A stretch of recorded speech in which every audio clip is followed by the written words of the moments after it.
آج مرزا غالب کی غزل لے کر حاضر ہوا ہوں۔ دیکھنا قسمت کہ آپ اپنے پہ رشک آ جائے ہے، میں اسے دیکھوں بھلا کب مجھ سے دیکھا جائے ہے۔ اپنی قسمت پہ ہی مجھے رشک آتا ہے کہ کیا صنم مجھے ملا ہے، اس کی جلوہ گیری کوئی دیکھے۔ دیکھنا قسمت کہ آپ اپنے پہ رشک ہے، دیکھو میری قسمت، مجھے اپنے آپ پہ رشک آتا ہے۔ اگر تمہیں رشک آتا تو کوئی بڑی بات نہیں ہے۔ دیکھنا قسمت کہ آپ اپنے پہ رشک آ جائے ہے، میں اسے دیکھوں بھلا کب مجھ سے دیکھا جائے ہے۔ اس کے حسن کی تجلی میں دیکھ سکوں نظر بھر کر کے، بھلا مجھ سے دیکھا جاتا ہے۔ اس کے حسن کتاب میں لا سکتا ہوں بھلا، میں اس کی طرف دیکھ بھی نہیں پاتا، نظر بھر کے دیکھ بھی نہیں پاتا۔ دیکھنا قسمت کہ آپ اپنے پہ رشک آ جائے ہے، میں اسے دیکھوں بھلا کب مجھ سے دیکھا جائے ہے۔ ہاتھ دھو دل سے یہی گرمی گر اندیشے میں ہے، آپ جینا تن دہی صحبا سے پگھلا جائے ہے۔ جس طرح شراب کی گرمی سے ایسا لگتا ہے نا جیسے کہ گلاس جو ہے وہ پگھل جائے گا، اس قدر تیزی ہوتی ہے شراب کے رنگت میں یا شراب کے تاثیر میں، اس قدر تیزی ہوتی ہے، ایسا لگتا ہے جیسے گلاس پگھل جائے گا۔ تو ہاتھ دھو دل سے یہی گرمی گر اندیشے میں ہے۔ اگر تیرے دل میں کوئی اندیشہ ہے نا تو اس کی گرمی سے کہیں ایسا نہ ہو کہ تیرا دل بھی پگھل جائے۔ جیسے شراب کی تندی سے گلاس پگھل سکتا ہو، تو ہو سکتا ہے کہ اندیشے تیرے اندر اس قدر بھر گئے ہو نا کہ اندیشے کی گرمی سے کہیں تیرا دل ہی نہ پگھل جائے۔ تو ہاتھ دھو دل سے، تو پھر ہاتھ دھو بیٹھو بھائی دل سے، دل تو گیا تمہارا۔ ہاتھ دھو دل سے یہی گرمی گر اندیشے میں ہے، آپ گینا تن دیے صحبا سے پگھلا جائے ہے۔ شوق کو یہ لت کے ہر دم نالہ کھینچے جائے، یہ دل کی یہ حالت کے دم لینے سے گھبرا جائے ہے۔ شوق تو اتنا ہے کہ اسے یہ لت لگے کہ ہر دم ہم نالہ کھینچتے رہے، ہر دم ہم گریہ وزاری کرتے رہے، روتے دھوتے رہے۔ شوق کو یہ لت کہ ہر دم نالہ کھینچے جائے، یہ دل کی یہ حالت کے دم لینے سے گھبرا جائے۔ اور دل کی ایسی حالت ہو گئی، ایسی نازک حالت ہو گئی ہے کہ اگر دم لینے کو بھی رکے تو وہ گھبرا جائے ہے۔ تو شوق کو یہ لت کہ ہر دم نالہ کھینچے جائے، یہ دل کی یہ حالت کے دم لینے سے گھبرا جائے ہے۔ دور چشم بد تیری بزم طرف سے واہ واہ، نغمہ ہو جاتا ہے وہاں گر نالہ میرا جائے ہے۔ بھئی تیری بزم طرف کی واہ واہ، کیا بات ہے، چشم بددور، چشم بددور، بری نظر نہ لگے تمہاری بزم کو۔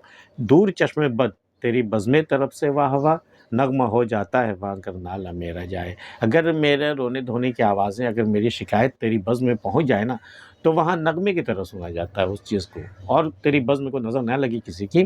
دور چشم بد تیری بزم طرف سے واہ واہ، نغمہ ہو جاتا ہے وہاں گر نالہ میرا جائے ہے۔ گر چاہے طرز تغافل پردہ دار راز عشق، پر ہم ایسے کھوئے جاتے ہیں کہ وہ پا جائے ہے۔ حالانکہ طرز تغافل تو اس نے میرے ساتھ جو اپنا رکھا ہے نا، ایسی غفلت برتتا ہے جیسے وہ مجھے جانتا تک نہیں۔ حالانکہ اس کے پیچھے مصلحت یہ ہے کہ عشق کے راز پر پردہ پڑا ہوا رہے۔ گر چاہے طرز تغافل پردہ دار راز عشق، پر ہم ایسے کھوئے جاتے ہیں کہ وہ پا جائے۔ لیکن اس کے باوجود ہم ایسے کھوئے جاتے ہیں اس کی طرف کہ میں اپنے آپ کو کھو دیتا ہوں، وہ مجھے پا لیتا ہے۔ گر چاہے طرز تغافل پردہ دار راز عشق، پر ہم ایسے کھوئے جاتے ہیں کہ وہ پا جائے ہے۔ ہو کہ عاشق وہ پری رخ اور نازک بن گیا، رنگ کھلتا جائے ہے جتنا کہ اڑتا جائے ہے۔ جب سے اس پری رخ کو سے عشق ہوا ہے نا، وہ ایک اندیشہ اسے گھیرے رہتا ہے، ہر گھڑی اسے ایک خوف سا لگا رہتا ہے، کہیں کوئی جان نہ لے، کہیں کوئی دیکھ نہ لے۔ تو اس خوف سے اس کا رنگ، چہرے کا رنگ جو ہے وہ اڑتا جاتا ہے، ہر پل اس کا رنگ اڑتا جاتا ہے۔ ہو کہ عاشق وہ پری رخ اور نازک بن گیا، تو وہ نازک تو تھا ہی پہلے سے، عاشق ہونے کے بعد وہ اور زیادہ نازک ہو گیا، رنگ اس کا ہر وقت کسی نہ کسی خوف سے اڑتا جاتا ہے۔ تو ہو کہ عاشق وہ پری رخ اور نازک بن گیا، رنگ کھلتا جائے ہے جتنا کہ اڑتا جائے۔ اب جتنا اس کے چہرے کی رنگت اڑتی جاتی ہے، اس کا رنگ اور کھلتا چلا جاتا ہے، وہ اور حسین ہوتا چلا جاتا ہے۔ ہو کہ عاشق وہ پری رخ اور نازک بن گیا، رنگ کھلتا جائے ہے جتنا کہ اڑتا جائے ہے۔ نقش کو اب اس کے مصور پر بھی کیا کیا ناز ہیں، کھینچتا ہے جس قدر اتنا ہی کھنچتا جائے ہے۔ یہ مصور اور نقش کی بات ہو رہی، اللہ اور بندے کے بیچ کی بات ہو رہی ہے۔ مصور کون ہے؟ اللہ کی ذات۔ نقش کون ہے؟ انسان۔